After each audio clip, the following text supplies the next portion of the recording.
Vietnam. Charles, welcome back to the show. Hey, great to be back again. Hey, so, well, what do you say about the market? It pretty much got close to your your target, your short-term target. Now it's pulling back.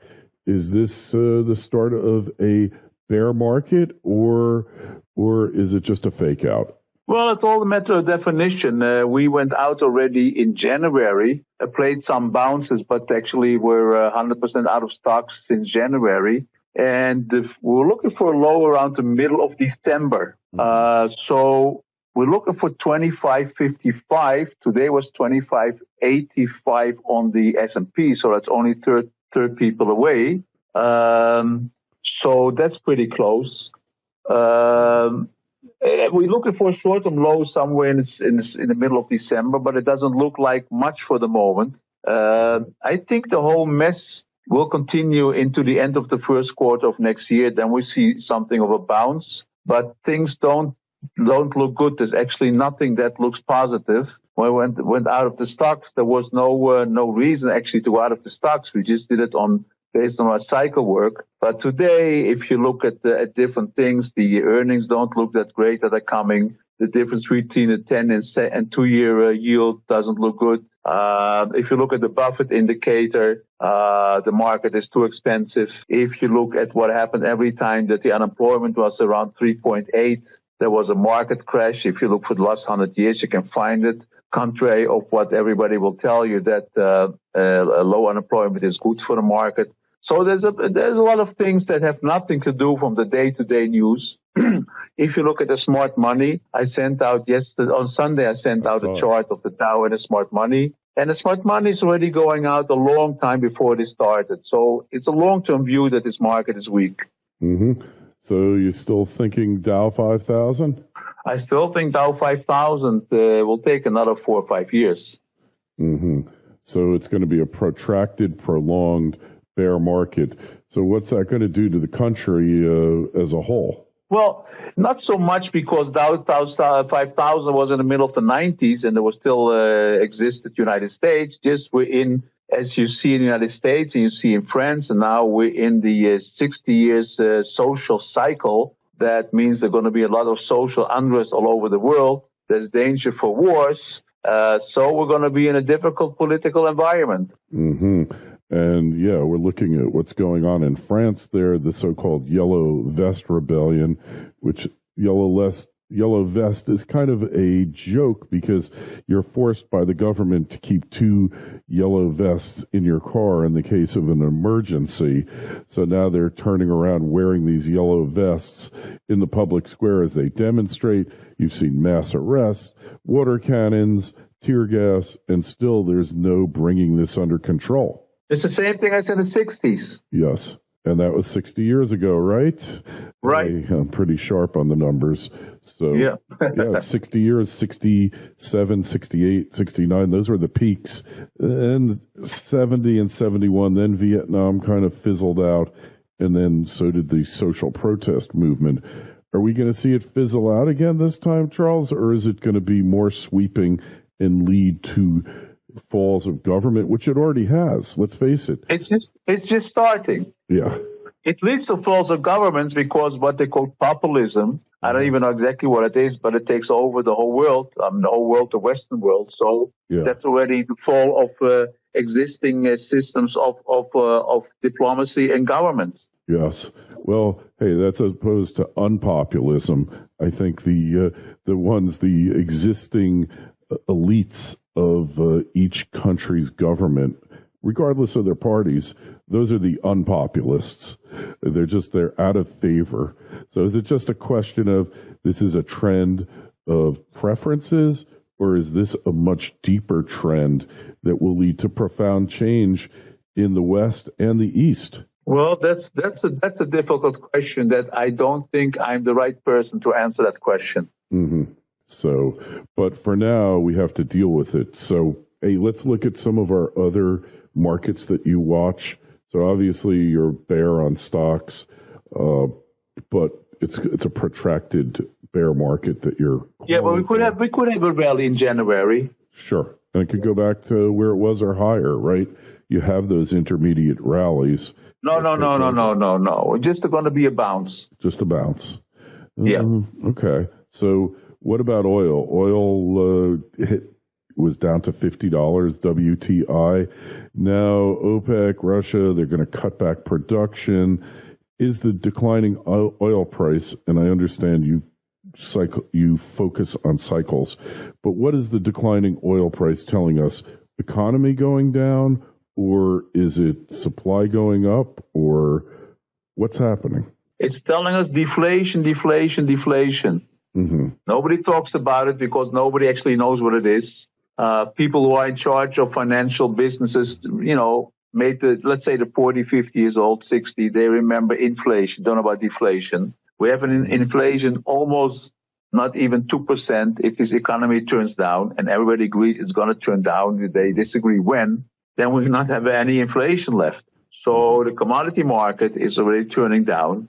We have, in about 10 days, we have a short-term cycle low in crude. We're still short from 75. If people want to know how that was calculated, it was very simple. You can go to our website and ask for that research. And now we should have a bounce for a while. But longer term, for a year, the oil price is going down. It could go down as low as $36, $35, which, of course, will bring unrest in the Arab countries, because the budget cannot be closed, and it's a big mess all over. Mm-hmm. So you think long-term oil's coming down to the mid-30s. Right. Wow, that'll be scary because, these countries, you're going to see another so-called Arab Spring here where they just wipe them all out, huh? Yeah. Yeah, so that's interesting. Remember, the Arab Spring started in Tunisia over there, because Russia had fires and the wheat price went through the roof. And Tunisia and Egypt are the biggest importers of wheat all over the world. So the wheat price went through the roof. And that actually was the start of the Arab uprising. So the same can happen with low oil prices. So what about copper? So we can expect copper to decline in price too? Right. Copper should also be longer term going down. But right now, it's not economical to mine copper at its current price, long run, high $2, low $3. We need $4 copper to make it sustainable for the future. How is that going to work? We're going to see declining output in these mines, aren't we? FSN Radio. It's all about what's next. Egypt is on the verge, once again, becoming a world-renowned gold producer. The golden age is being rediscovered. For millennia, ancient Egyptian kingdoms prospered from unparalleled riches. Pharaohs built their empires and flaunted their abundant wealth that was made possible by the country's resource-rich gold deposits. Despite this rich history, modern Egypt remains one of the most underdeveloped gold mining countries in the world. Aton Resources is at the center of the modern Egyptian mining world, diligently working both as the only public exploration company in Egypt today and as the advocate for mining reform with the Egyptian government. However, those that arrive early like Aton will reap the best rewards. Aton's discovery of the legendary Lost Mountain of Gold at Radruin and its current aggressive drilling program there could potentially reap those rewards. Aton Resources is focused on its 100% owned Abu Marawat concession in the Arabian-Nubian Shield, located 200 kilometers north of Centamin Sakari's world-class gold mine. Aton possesses first-mover advantage in the under-followed jurisdiction of Egypt, which is currently undergoing mining reform. To stay on top of Aton's latest drill results and news, go to atonresources.com. Aton trades on the TSX-V under the ticker AAN and on the OTC under the ticker ANLBF. The Financial Survival Network. It's all about what's next. Well, it's not so complicated. There is again, you can get it from us if you ask for it. We give out research for free for a while. There is a commodity cycle for the last 200 years. And if you know where we're in a commodity cycle, you know exactly what's going to happen to crude and copper. It doesn't happen at random. It happens every so many years, like social unrest happens every so many years. Mm-hmm. And so we're talking commodities. What about agricultural commodities? They've been kind of all over the place recently. Yeah, they're still going sideways, but we are actually long wheat for longer term. and we're waiting for other commodities like corn next year to hit a bottom. Corn should hit a bottom, yeah, because you see, just divorcing from the cycles, looking at fundamentals, whatever they are, which are always hard to predict. But we do see that Trump approved corn, ethanol, and gasoline to raise it up from 10 to 15%. It's going to result in more corn being consumed for a questionable purpose, for sure. So. All right, and finally, precious metals. Well, let me just interrupt. Say something that might interest you. Like all these ideas where things go up or down. Actually, I have no idea. Did we ever talk about the years ending with a 7? Yeah, I think I don't know if I spoke to you about it, but others. So, Leah, let's talk about the years with the 7. Yeah. So every time that there is a 7. Year ending with a 7, there is end of a bull market. So that's why the end of 2017 we sold. 10 years before 2007, we know what happened, 2007, 8. 10 years before, 97, 98, the Asia crisis, we know what happened. 87, I don't have to tell you. You can go all the way down. So we have no idea why that is. It sounds ridiculous. Yes, it does. You have to know these things. And it's the same thing with corn. I get corn prices going back 3,000 years. I built the cycles, and I have no idea what the weather is going to be, but it perfectly follows the cycles. Uh-huh. Yeah. So it's following the cycles. So the cycles, you ignore the cycles at your peril, obviously. So, well, nobody actually watches the cycles. Yeah, well, except you and half a dozen other people who I know who are probably amongst the best forecasters out there. Yeah, but that's the only way. I don't know how other people invest if they don't look at how they don't know how to calculate market levels and cycles and timing. I have no clue. Nobody ever explained how they do it. Yeah. Hey, what about, did you ever investigate the real estate cycle? It's a little hard to do because, especially for home prices and such, but I guess with REITs, you could actually kind of forecast the real estate cycle, couldn't you? Well, what you can do is you can look at the home builders. Mm-hmm. They have a pretty good cycle, and they always come first. So the home builders are down, 40% already from the high? Right. We've seen that before in 2007, and the real estate follows. Mm-hmm. So indirect measure, if you will, but nonetheless highly correlated to the actual ongoing cycle in real estate. And hey, finally we get to gold. So you were expecting a big move at the end of the summer. It kind of got put off a while. It looks like it's starting to move now. What are the cycles telling you about precious metals? It's just hanging around. We play some moves up, some moves down, but it will take another half year until it really gets going. Mm-hmm. So you're figuring another 6 months. Yeah. But it will be surprisingly strong. Yeah.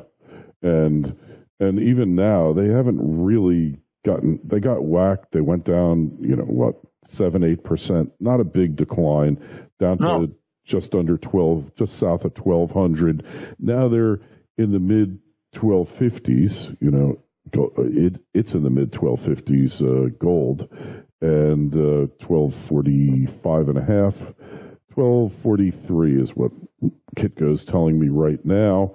So we're going to look forward to more of that zigzag until it finally puts in its final base and then moves higher.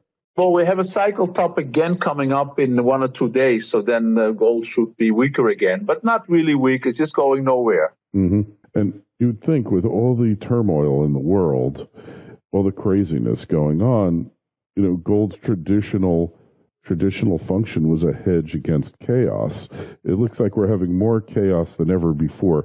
Do you think that the world's perception or the investor classes' esteem in which they hold precious metals has changed over the years? Well, the question is there more chaos than before? I'm not so sure.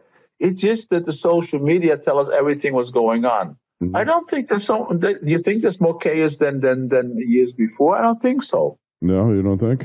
No, where's the big chaos then? I mean, they didn't. I mean, I don't know where was such a chaos. They don't. They have problems with Trump. Okay, and in Europe, I don't know. There's not such a big chaos. Yeah, well, I guess they're not rising up with the pitchforks yet, right? But, no, not yet. But what about the UK? I know you follow UK markets and this whole Brexit thing, and then they're trying to sell out the country on the Brexit deal. Are they close to becoming like another Paris here? I really, I was Monday. I was on CNBC and I talked about oil. And after that, then they wanted me, and I was on Iraqi television, and they started talking about OPEC. And it says, listen, gentlemen, I can tell you what the oil price is going to do. I don't know about OPEC, all that stuff. And they didn't get that.